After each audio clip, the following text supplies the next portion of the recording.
Hi students, ఈ వీడియోలో 9th class mathematics second lesson polynomial introduction చూద్దాం. తర్వాత ఎక్సర్సైజ్ 2.1లోని ప్రాబ్లమ్స్ చూద్దాం. ఫస్ట్ ఈ లెసన్ మనం చేయాలి అంటే వేరియబుల్స్ అంటే ఏంటో తెలియాలి. వేరియబుల్స్ అంటే ఇంగ్లీష్ లెటర్స్ని మనం వేరియబుల్స్ అంటాము. Next coefficients. సపోజ్ ఎగ్జాంపుల్కి 2x² + 4x + 3 అనే పాలినామియల్ ఉంది.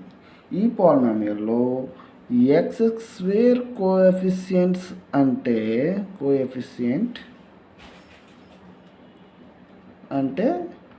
x² పక్కన ఉన్నటువంటి నెంబర్ 2. ఈ x కోఎఫిషియంట్ అంటే x పక్కన ఉన్నటువంటి నెంబర్, అది 4. ఓకేనా? ఇది కోఎఫిషియంట్ అంటే. నెక్స్ట్ మోనామియల్, బైనామియల్ అనేది తెలియాలి. అంటే సపోజ్ ఒక పాలినామియల్ x² + 2 అనే పాలినామియల్ ఉంది. ఈ పాలినామియల్లో ఎన్ని టర్మ్స్ ఉన్నాయి? 1, 2 టర్మ్స్ ఉన్నాయి కాబట్టి దీనిని బైనామియల్ అంటారు. అలాగే x² అనే ఒక టర్మే ఉందనుకో ఒక పాలినామియల్లో, దాన్ని మోనామియల్ అంటారు. సో ఇది మోనామియల్, బైనామియల్ ఇక్కడ రాద్దాం కదా, బైనామియల్ x² + 2. ఇది బైనామియల్. మోనామియల్లో ఒక టర్మ్ ఉంటుంది, బైనామియల్లో 2 టర్మ్స్ ఉంటాయి.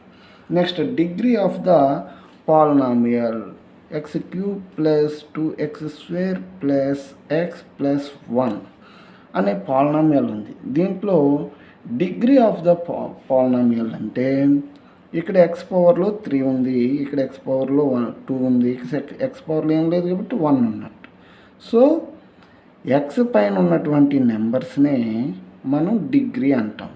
ఇటువంటి పాలినామియల్లో హైయెస్ట్ డిగ్రీ ఏదైతే ఉందో దాన్ని ఆ పాలినామియల్ యొక్క డిగ్రీ అంటాం. సో ఈ పాలినామియల్ యొక్క డిగ్రీ ఏంటి?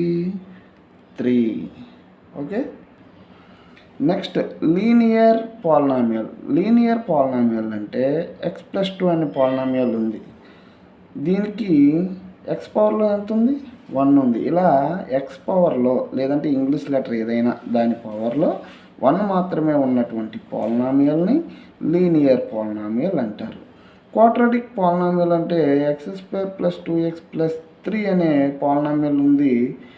డిగ్రీలో 2 కలిగినటువంటి పాలినామియల్ని క్వాడ్రాటిక్ పాలినామియల్ అంటారు. నెక్స్ట్ క్యూబిక్ పాలినామియల్ అంటే x³ + 3 అనే పాలినామియల్ ఉంది. దీంట్లో డిగ్రీ ఎంత ఉంది? 3. పాలినామియల్ యొక్క డిగ్రీ 3గా కలిగినటువంటి పాలినామియల్ని క్యూబిక్ పాలినామియల్ అంటారు.